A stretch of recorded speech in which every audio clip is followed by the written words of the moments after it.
Rama ka thënë vazhdimisht që nuk do të bëj avokatin e askujt me drejtsinë e re që vetë ai e ka normuar, por në fund fare ai jo vetëm që bëri avokatin, por vendos si një akt të fundit ndryshime në kodin e procedurës penale, nenin 242, ku don të marrin në mbrojtje presidentin e Republikës, veten e tij dhe Këshillin e Ministrave.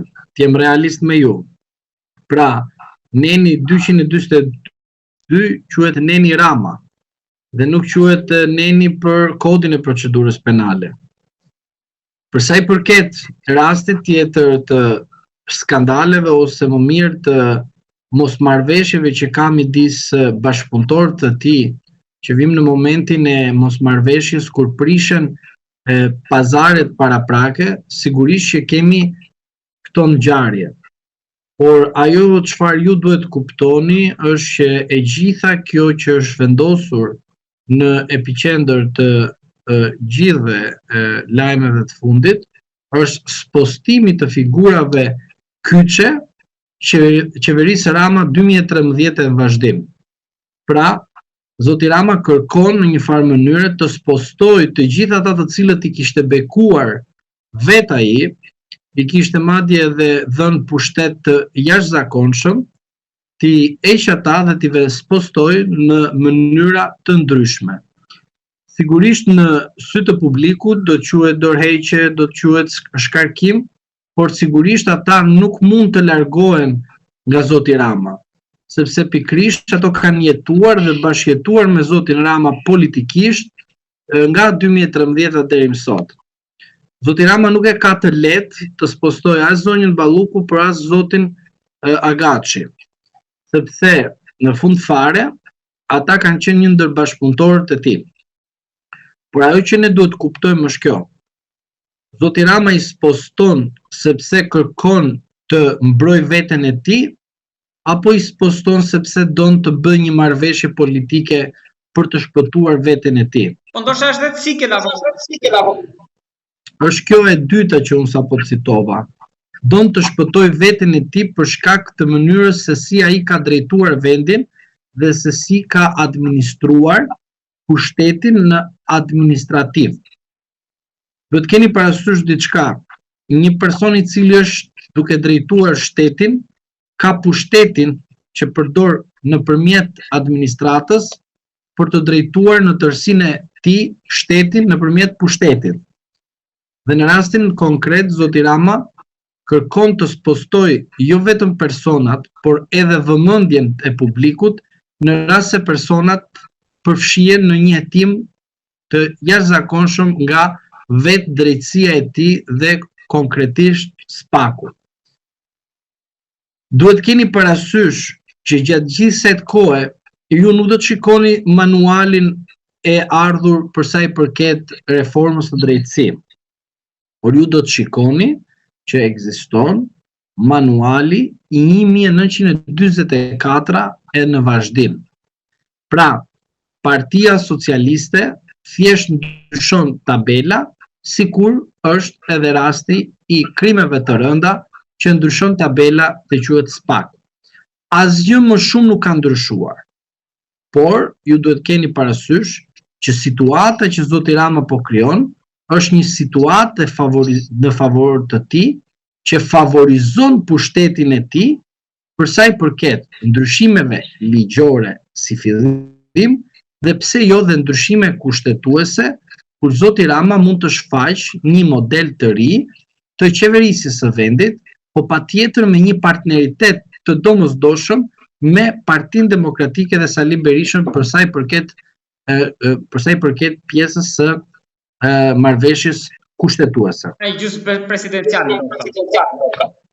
Edhe këtë kemi thënë, po nuk është momenti të flasim për presidencial apo kryeministror, por ne duhet kuptojmë që gjithë kësaj kohe Zoti Rama dhe Zoti Berisha janë shfaqur akoma më të fortë se sa mendohej dhe Zoti Rama dhe Zoti Berisha mund të shpikin përsëri bashkë vitin 2008.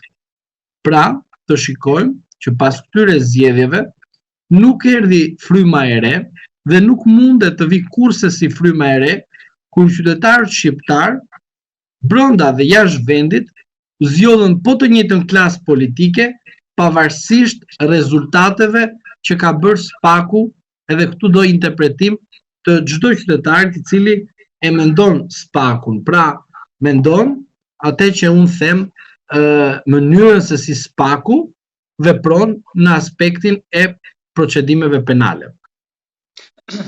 Avokat, por nuk kuptova, ndjesi ju ndërpreva, nuk kuptova atë tani Balluku ja hodhi apo jo? Çfarë do bëhet me ministrinë edhe me postin e zëvendës kryeministrit? Akoma vendimi i gjykatës kushtetuese nuk është zbardhur sipas pretendimit të Partisë Socialiste. Por, të jemi realistë. Është në punë. Me zbardhjen e vendimit të gjykatës kushtetuese do shprehet rrezimi i kërkesës.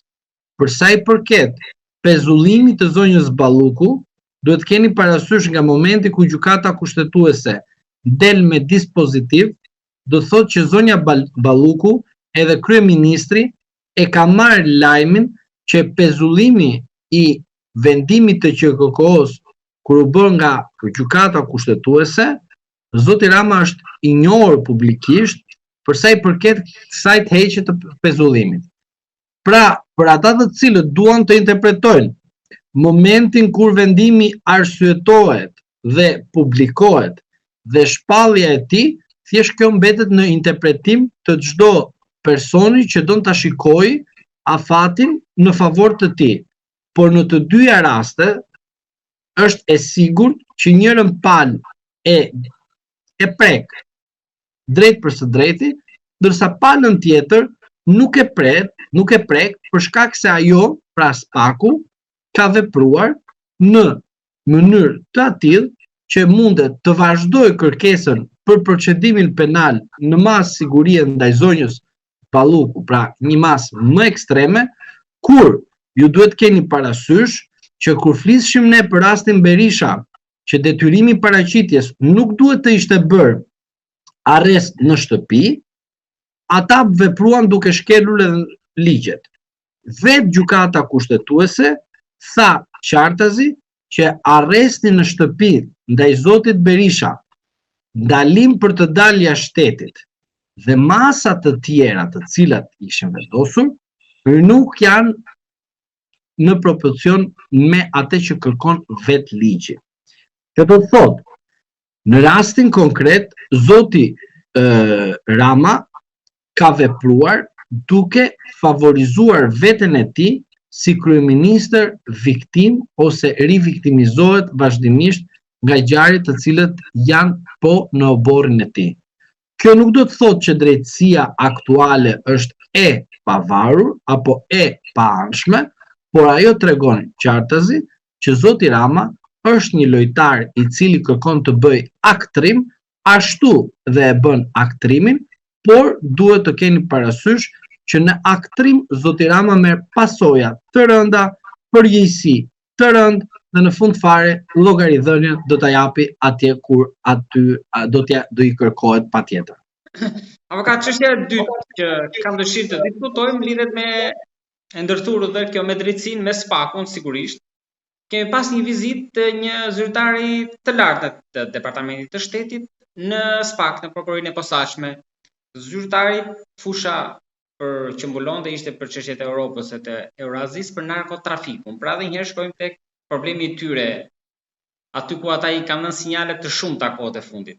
Ndërkohë që kemi edhe afatin që po ska donja nari iku edhe gjysma e shkurtit 90 ditët. Pra si duhet të shikojmë në tërësi, ndërkohë që Partia Demokratike Sali Berisha akuzoi që Ramos i është mbytur dera në konferencën e sigurisë në Munich. Aty ku është Rubio dhe zyrtar të tjerë amerikanë.